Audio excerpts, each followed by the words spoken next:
Hello दोस्तों, आप लोग कैसे हैं। मैं आपका अपना सिंह करुण सर और मेरा यूट्यूब चैनल सिंह करुण क्लासेज में आपका स्वागत है।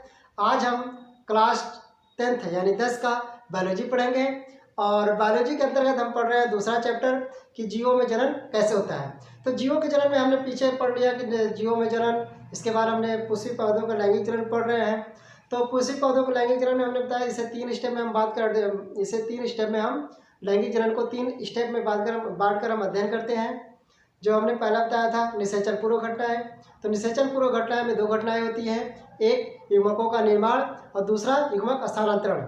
तो हमने युग्मकों के निर्माण के बारे में पढ़ लिया कि यानी कि नर युग्मक में परागकण का यानी कि नर जननांग से नर युग्मक यानी पुंकेसर से नर युग्मक यानी परागकण का निर्माण होता है और जायांग में अंडक के बीजांड में अंडाणु का निर्माण होता है। तो हमने इसके बारे में पढ़ लिया है युग्मकों का निर्माण, युग्मक जनन। और दूसरा टॉपिक इसमें आता है युग्मक स्थानांतरण। तो ये जो युग्मक स्थान यानी कि नर युग्मक का मादा युग्मक के पास पहुंचना या मादा युग्मक का नर युग्मक के पास पहुंचने की प्रक्रिया क्या होती है, युग्मक स्थानांतरण होती है यानी गैमेट ट्रांसफर होती है। तो गैमेट ट्रांसफर के अंतर्गत हमारा जो आज का जो टॉपिक हम पढ़ रहे हैं परागकण यानी पोलिनेशन क्या होता है। आज हमारा जो टॉपिक है इसमें हम पढ़ेंगे परागण पढ़ेंगे यानी पोलिनेशन। तो परागण में क्या होता है कि परागकणों का, इसे हम लिखेंगे परागकणों का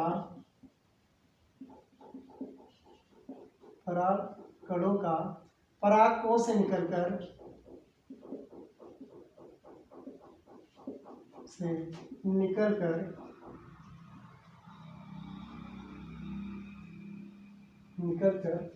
मादा पुष्प के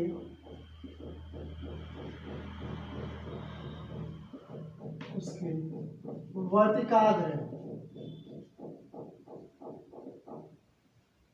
मादा पुष्प के वर्तिकाग्र पर पहुंचने की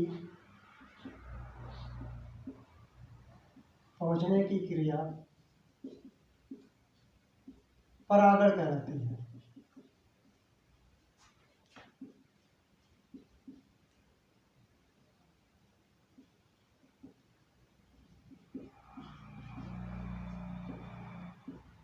ठीक, तो परागकणों का परागकोश से निकलकर मादा पुष्प के वर्तिकाग्र पर पहुंचने की क्रिया परागण कहलाती है। तो हमने बताया था कि जो परागकण होते हैं, आपको हम एक बार समझा दें कि जो जो पुष्प होता है, पुष्प के 2 भाग होते हैं, 4 भाग होते हैं। एक होता है बाह्यदल पुंज होता है, बाह्यदल पुंज। दूसरा जो होता है दलपुंज होता है और तीसरा दल होता है पुमंग होता है जिसे हम पुंकेसर कहते हैं, पुंकेसर यानी स्टेमेन। और चौथा जो होता है जायांग या हम कह सकते हैं स्त्री केसर। ठीक, तो ये जो दोनों होते हैं ये सहायक अंग होते हैं। ये क्या होते हैं, सहायक अंग होते हैं। हमने बताया बाह्यदलपुंज और दलपुंज। और जो पुमंग होते हैं और जायांग होते हैं ये जननांग होते हैं। ठीक, यानी कि पुमंग यानी पुंकेसर में नर युग्मक यानी हम परागकोश में नर युग्मक यानी परागकोश में क्या होता है, परागकण बनते हैं यानी पोलन ग्रेन बनते हैं।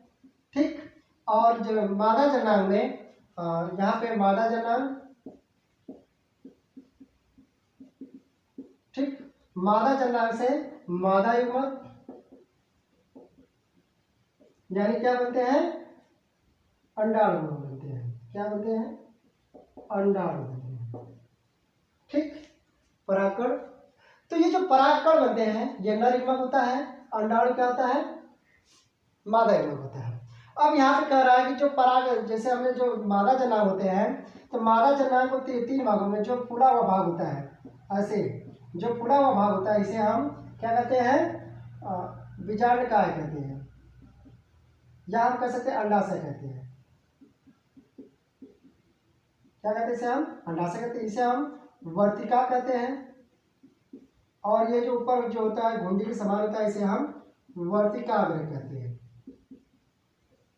तो जो वर्तिकाग्र होता है इसे हम, ये क्या होता है, इसका जो सिरा होता है चिपचिपा होता है, क्या होता है, चिपचिपा होता है।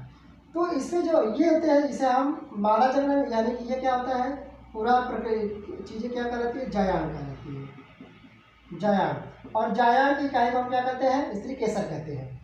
ठीक, तो इसमें क्या होता है कि ये जो ऊपरी वाली भाग होता है, जो वर्तिकाग्र होता है, इसमें चिपचिपे पदार्थ होते हैं, क्या होते हैं, सक्रिय तरल पदार्थ होता है।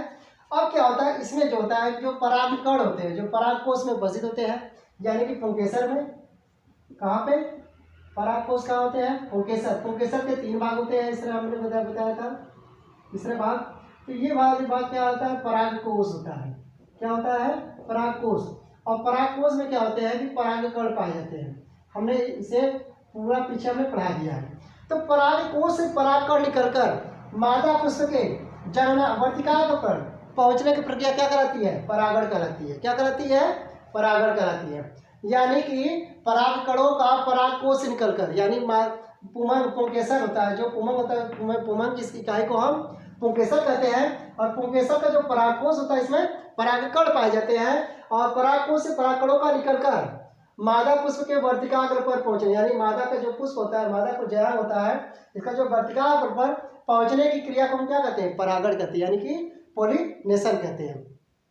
तो पोलिनेशन की प्रक्रिया जो होती है वो 2 प्रकार से होती है, मुख्य रूप से कितने प्रकार से होती है, 2 प्रकार से होती है।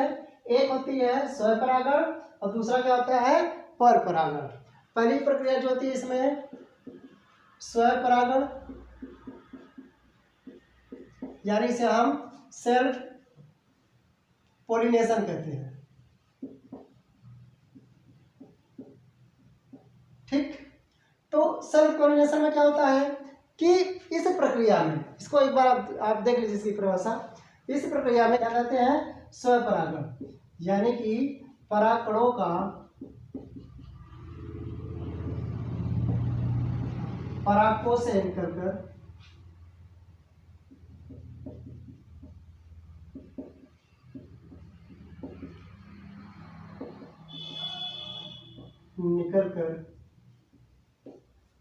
उसी पौधे के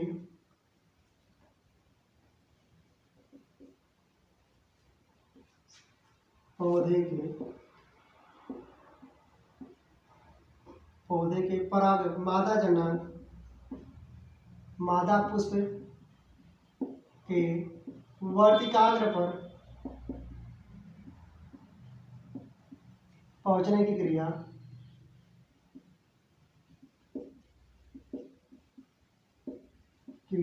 क्या कराती है, स्वपरागण कराती है।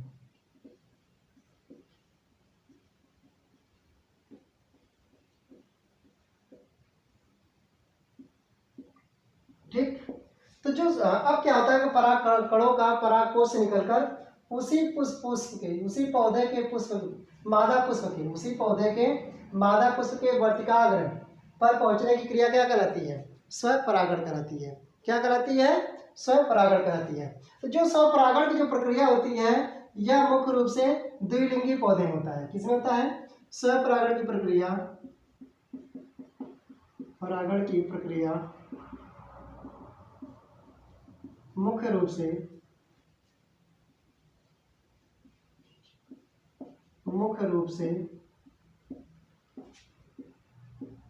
स्वपरागण की प्रक्रिया मुख्य रूप से द्विलिंगी, यानी कि बाइसेक्सुअल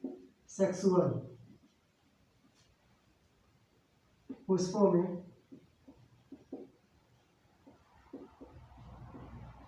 होती है। ठीक, द्विलिंगी और एकलिंगी पुष्प। तो आपने बताया था द्विलिंगी किसे कहते हैं और एकलिंगी किसे कहते हैं। हमने देखिए क्या होता है, द्विलिंगी किसे कहते हैं, जब मान ली किसी पुष्प में नर युग्मक और मादा युग्मक, यानी कि पुमंग और जायंग दोनों एक ही पुष्प में उपस्थित होते हैं। जब कोई पौधा है, किसी पौधे में नर युग्मक और मादा युग्मक एक ही पुष्प में उपस्थित होते हैं, उसे हम क्या कहते हैं, द्विलिंगी कहते हैं। उसे हम क्या कहते हैं, बाइसेक्सुअल कहते हैं। अगर मान लीजिए दूसरी चीज़ है कि जब नर युग्मक और मादा युग्मक दोनों अलग अलग पौधे पर उपस्थित होते हैं, तो उसे हम क्या कहते हैं, एकलिंगी कहते हैं। ठीक, यानी कि नर युग्मक और मादा युग्मक वो दूसरे पुष्प पर उपस्थित होते हैं तो इस प्रक्रिया को हम क्या कहते हैं, एक लिंगी कहते हैं। ऐसे पौधे को हम क्या कहलाते हैं, एक लिंगी कहलाते हैं। तो ये हो गया परागकणों का परागकोश से निकलकर उसी पौधे के मादा पुष्प के वर्तिका पर पहुंचने की क्रिया स्वपरागण कहलाती है। क्या कहलाती है, स्वपरागण कहलाती है। तो स्वपरागण की जो प्रक्रिया होती है मुख्य रूप से द्विलिंगी पुष्प में होता है। कैसे पौधे में होता है, द्विलिंगी पौधे में होता है। दूसरा जो होता है परपरागण। परपरागण के हम बोलते हैं क्रॉस पोलिनेशन।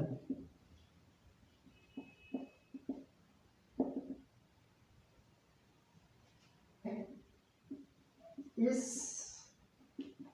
क्रिया में परागकण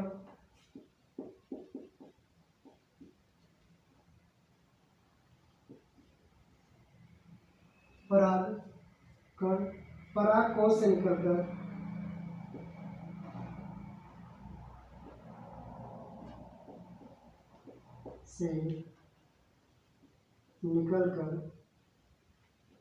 इस क्रिया में परागकण परागकोश से निकलकर उसी पौधे के उसी जात की दूसरे पौधों के पुष्प के वर्तिकाग्र पर पहुंचते हैं तो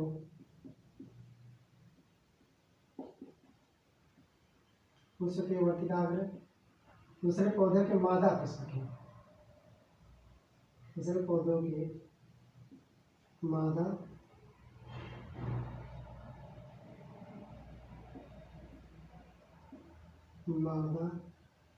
पुष्प के वर्तिकाग्र पर पहुंचना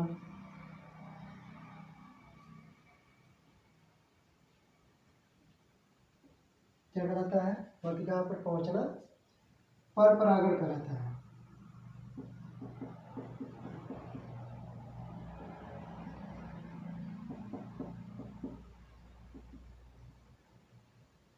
ठीक, यह मुख्य रूप से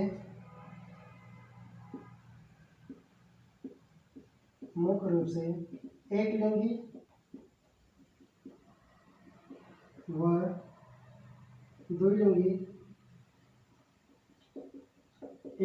व द्विलिंगी दोनों पुष्पों में होता है।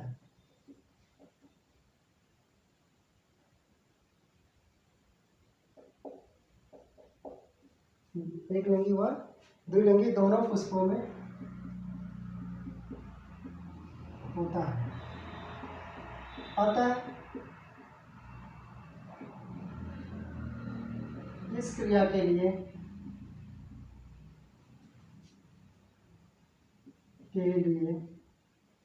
माध्यम की आवश्यकता होती है। माध्यम की आवश्यकता होती है। ठीक, किसकी आवश्यकता होती है, माध्यम की आवश्यकता होती है। तो देखिए इस क्रिया में परागकण परागकोश से निकलकर उसी जाति के दूसरे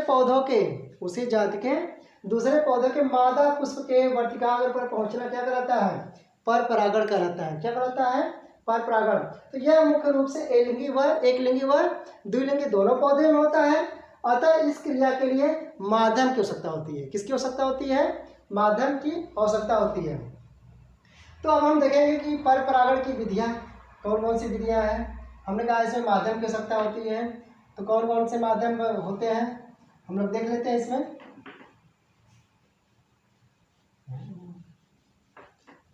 परपरागण की विधियां,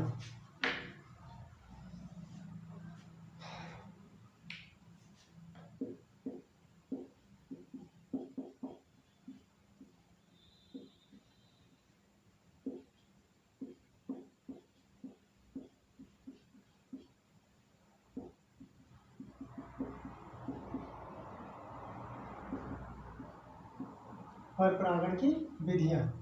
तो परपरागण की विधियां जो निम्नवत हैं, यहाँ लिखेंगे परपरागण की विधियां।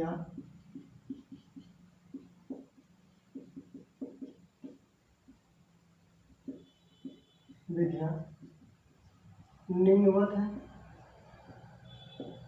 ठीक। नंबर 1 है वायु परागण,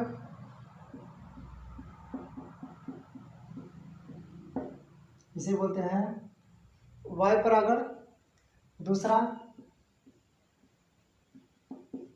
जल परागण और तीसरा जंतु परागण। ठीक, जंतु परागण। ठीक, तो 3 विधियां हैं। पर परागण की विधियां जो है निम्नवत है। तो कौन कौन सी? वायु परागण है, जल और जंतु परागण है। तो जो वायु परागण होता है इसमें के लिए क्या होता है कि जो इसमें जो दलपुंज और दलपुंज क्या होते हैं? छोटे छोटे होते हैं। और इसमें जो परागकण होता है ये क्या होता है? बहुत छोटा और हल्का होता है। इसमें जो परागकण क्या होता है? परागकण जो होता है, परागकण यानी कि परागकोश जो बनता है, जो परागकोश में जो परागकण बनते हैं नर युग्मक, वह क्या होता है? बहुत छोटा व हल्का होता है, जो वायु के झोंकों के कारण वह आसानी से इधर उधर उड़ सकता है। तो ये जो होता है कि यह जो पर परागण की जो होती है निम्नलिखित 3 विधियां होती है, वायु परागण, जल परागण।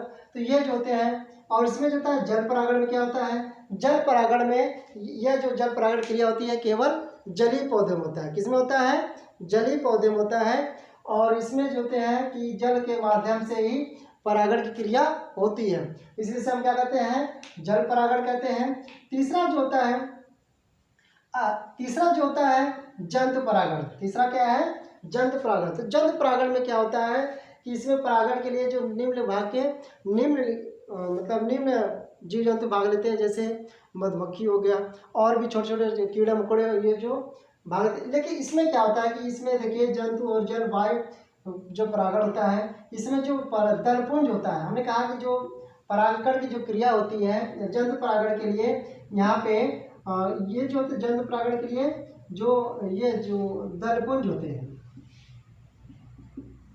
जंतु परागण में दलपुंज जो होते हैं रंगीन होते हैं। कैसे होते हैं? रंगीन होते हैं, यानी कि रंग युक्त होते हैं। और ये क्या करते हैं? रंगीन ही क्या होते हैं? क्योंकि जो उनको अपनी ओर खींचते हैं। किसे? कीड़ों मकोड़ों को ये अपनी ओर क्या करते हैं? आकर्षित करते हैं। तो यहाँ पर कुछ डिफरेंसेस है, जैसे वायु परागण और जल परागण के लिए रंगीन दलपुंज की आवश्यकता नहीं होती है, इसके लिए छोटे छोटे। लेकिन यहाँ पे जो होता है जंतु परागण के लिए जो दलपुंज कैसा होता है? रंगीन होता है। और इसमें मकरंद की आवश्यकता होती है। मकरंद मतलब जो कली का जो रस होता है, कली का रस, जो पुष्प होते हैं उसके रस को हम क्या कहते हैं? मकरंद की आवश्यकता होती है। और इसके बाद गंध, कुछ गंध के मतलब ये जो जंतु को अपनी ओर आकर्षित करने के कुछ जो कारण है, निम्न कारण, जैसे दलपुंज का रंगीन होना, जो जंतु परागण के लिए अपने ओर क्या करता है? कीटों को आकर्षित करता है। तो कीटे क्या होते हैं? एक पुष्प से दूसरे पुष्प पे, दूसरे से तीसरे पुष्प पे पहुंचते हैं। तो इस दौरान क्या होता है कि जो परागकण होते हैं वह उनके शरीर पर, पंख में, वह उनके पैरों में क्या होते हैं? चिपक जाते हैं। तो जब एक दूसरे के पुष्प पे पहुँचते हैं तो वो उस दौरान क्या होता है कि वह उनके माध्यम से जो परागकण होते हैं दूसरे पुष्प के वर्तिका पर पहुंच जाते हैं। तो इसके लिए मतलब उनको आकर्षित, यानी कीटों को आकर्षित करने के लिए जो पुष्प का क्या होता है? विशेष रूप से कुछ होना ये होने जरूरी, यानी कि पुष्प क्या होना चाहिए? रंगीन होना चाहिए ताकि वो आकर्षण लगे। कुछ जो होते हैं मकरंद के लिए आते हैं। कुछ कीट जो होते हैं, जो कीड़े होते हैं, जैसे मधुमक्खी क्या करती है? वह फूलों पर क्यों आती है? मकरंद की रहती है, यानी कि कली के रस के लिए थी, क्योंकि शहद बना जाता है, इससे बनता है। इसके बाद कुछ ऐसे होते हैं जो दुर्गंध सुन के आते हैं। कुछ ऐसे पुष्प पाए जाते हैं जिनमें एक मांस जैसी, सड़ा हुआ मांस जैसी दुर्गंध आती है। तो वो जो अगल बगल के जो कीड़े होते हैं वह तेजी से इसके ओर अट्रैक्टिव होते हैं, कि उनको लगता है कहीं मांस रखा हुआ है, वह तब इस पे इनके ऊपर आते हैं। तो कई कारण थे जंतु परागण के लिए, यह जो थे मुख्य रूप से सहायक होते हैं। लेकिन वायु और जल परागण के लिए रंगीन होना जरूरी नहीं, कि कोई जरूरी नहीं कि पुष्प का जो रंग हो रंगीन होना चाहिए, मकरंद होना चाहिए या गंध युक्त होना चाहिए, ऐसा कुछ है नहीं।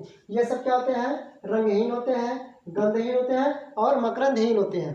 यानी कि जो जिन पौधों में, जिन पुष्पों में वायु परागण और जल परागण की प्रक्रिया होती है, वह उसके जो पुष्प होते हैं रंगहीन होते हैं, मतलब श्वेत रंग के होते हैं, मकरंदहीन होते हैं, इसमें किसी प्रकार का कली नहीं पाया जाता है। इसके बाद गंधहीन होते हैं, इस पर किसी प्रकार का सुगंध या गंध नहीं आता। लेकिन जल परागण के लिए मुख्य रूप से जो पुष्प होते हैं वह रंगीन होने चाहिए, या मकरंद होना चाहिए यानी कलिगरस होना चाहिए उसमें, या उससे सुगंध आना चाहिए, गंध या सुगंध दोनों आने चाहिए, जिसके कारण क्या होता है कि जंतु उनकी ओर परागण के लिए आकर्षित होते हैं। तो ये हो गई पर परागण की विधियां। और तीसरी जो होती है एक इम्पॉर्टेंट इसमें देखा जाए तो एक और होता है जिसमें हम कृत्रिम विधि कहते हैं, कृत्रिम परागण। तीसरा जो इसमें टॉपिक है कृत्रिम परागण, यानी कि हम इसे क्या कहेंगे, कृत्रिम परागण, यानी कि इसे हम कहते हैं आर्टिफिशियल पोलिनेशन। आर्टिफिशियल पोलिनेशन तो कृत्रिम परागण।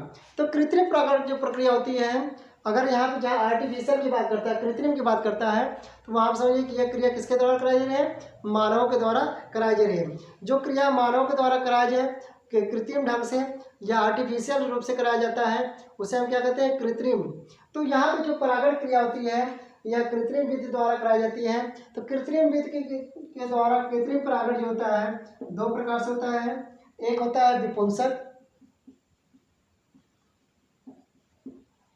विपुंसन यानी कि इमस्कुलेशन,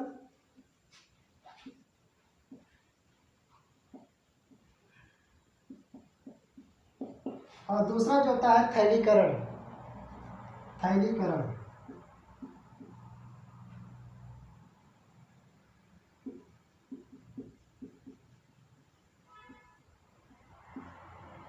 यानी कि हम क्या कहते हैं, बैगिंग, ठीक, थैलीकरण। तो विपुंसन में क्या होता है कि जैसे मान लिया जिस पौधे में हमें कृत्रिम करवाना होता है, कृत्रिम विधि यानी कि मानव द्वारा जो आर्टिफिशियली जो कृत्रिम करवाना होता है इस विधि द्वारा, तो उसके हम क्या करते हैं कि जैसे मान लिया जो पुष्प होते हैं, जैसे हमारे ये पुष्प है, ठीक,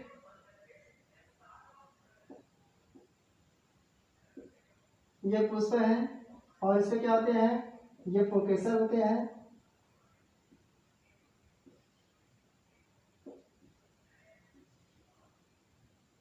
यहाँ पे कुछ इस तरह बनता है,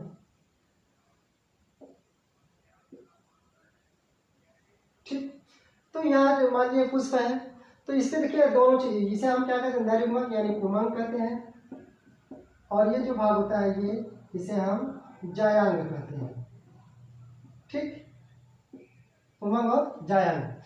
तो विपुंसन में क्या होता है कि जब कोई कली होता है, जब कोई पुष्प खिल रहा है, कली से जब धीरे धीरे वो खिल रहा है, तो उसी दौरान क्या करते हैं कि हम ये जो पुमंग होते हैं इसको हम काट देते हैं, पुंकेसर क्या करते हैं, काट कर निकाल देते हैं, कैंची द्वारा या चिमटी द्वारा उसे पकड़ के हम खींच देते हैं, निकाल देते हैं। तो जब यहाँ पे पुमंग रहेगा तो ये जो संभावना होती है स्व परागण की प्रक्रिया, यहाँ पे स्व परागण जो होने की जो संभावना क्या होती है यहाँ पे बिल्कुल खत्म हो जाती है। क्यों? क्योंकि जब यहाँ पे पुंकेसर हो रहेगा ही नहीं तो इसमें स्व परागण की क्रिया होगी नहीं, बात समझ ना, क्योंकि इसमें जब पुंकेसर नहीं होगा तो स्व परागण की प्रक्रिया होने की संभावना क्या होगी, यहाँ पे खत्म हो जाएगी। तो इस प्रक्रिया को हम क्या कहते हैं, विपुंसन कहते हैं। इस प्रक्रिया को हम क्या कहते हैं, विपुंसन। यानी कि मानव द्वारा कराई जाने वाली कृत्रिम विधि में हम क्या करते हैं, अपने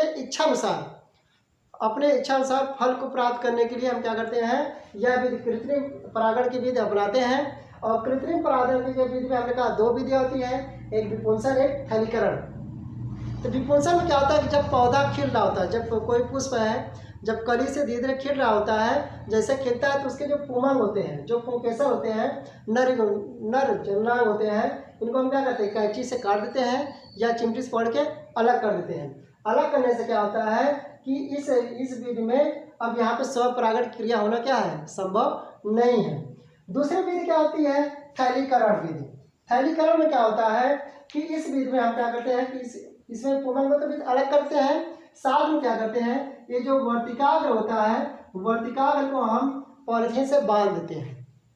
थैलीकरण में क्या होता है कि जो वर्तिकाग्र होता है, जो जायांग का जो वर्तिकाग्र घुंडी वाला भाग होता है, क्योंकि परागण क्रिया यहीं से होती है, यानी वर्तिकाग्र का चिपचिपा भाग होता है, इसको हम क्या करेंगे, बांध देते हैं पॉलिथीन से और इसमें महीन महीन सा छिद्र कर देते हैं। क्या करते हैं, महीन महीन सा छिद्र कर देते हैं। उससे क्या होता है कि छिद्र से इसको हवा पहुंच सके, और ऐसा छिद्र होना चाहिए कि उस छिद्र के माध्यम से परागकण जो है अंदर प्रवेश न कर सके। यानी छिद्र क्या होता है, बहुत छोटा और महीन होना चाहिए ताकि इसमें केवल वायु प्रवेश कर सके, परागकण प्रवेश न कर सके। अगर परागकण प्रवेश कर जाएगा तो यहाँ पे स्वयं परागण क्रिया हो जाएगी, या पर परागण क्रिया तो हम अपने इच्छा अनुसार फल प्राप्त नहीं कर सकते हैं। तो अब क्या होता है कि जब ये कली खिल रही होती है तो इसके क्या करते हैं, वर्तिकाग्र को हम थैली से या पॉलिथीन से बांध देते हैं। जब ये मैच्योर हो जाता है, जो पुष्प मैच्योर हो जाता है, तो इसके थैली को हम खोलकर अब दूसरे जिस पौधे से हमें जैसा फल प्राप्त करना होता है उसका हम पुंकेसर लाके इसके ऊपर एक कंघी के माध्यम से क्या करेंगे, झाड़ देंगे, किसे, परागकणों का। ठीक है, परागकणों को हम क्या करेंगे, झाड़ देंगे। और इससे क्या होगा कि जब हम इसे झाड़ेंगे तो इसमें परागकण आके चिपक जाते हैं। जैसे चिपक जाते हैं फिर क्या करते हैं, हम पॉलिथीन से इसे दोबारा बांध देते हैं। अब जब तक बांध के छोड़ देते हैं कि तब तक ये पुष्प जो है फल के रूप में परिवर्तित न हो जाए। जब हम यानी कि हम इसके द्वारा एक इच्छा अनुसार फल प्राप्त कर सकते हैं। तो इस विधि को हम क्या कहते हैं, कृत्रिम परागण, यानी कि आर्टिफिशियल पोलिनेशन कहते हैं। तो आर्टिफिशियल की पोलिनेशन की दो प्रक्रिया होती हैं, डिफोल्शन और थैलीकरण। तो मेरे ख्याल से आपको लोगों की ये टॉपिक बहुत अच्छी तरह समझ में आ गई होगी। आप लोग इस टॉपिक आएंगे तो इसका नोट्स बनाइएगा, इसको तैयार करिएगा। और अगर ये टॉपिक आपको समझ में आए तो हमारे चैनल को सब्सक्राइब और लाइक और शेयर जरूर करिएगा। और ये वीडियो देखने के लिए आपका बहुत बहुत धन्यवाद।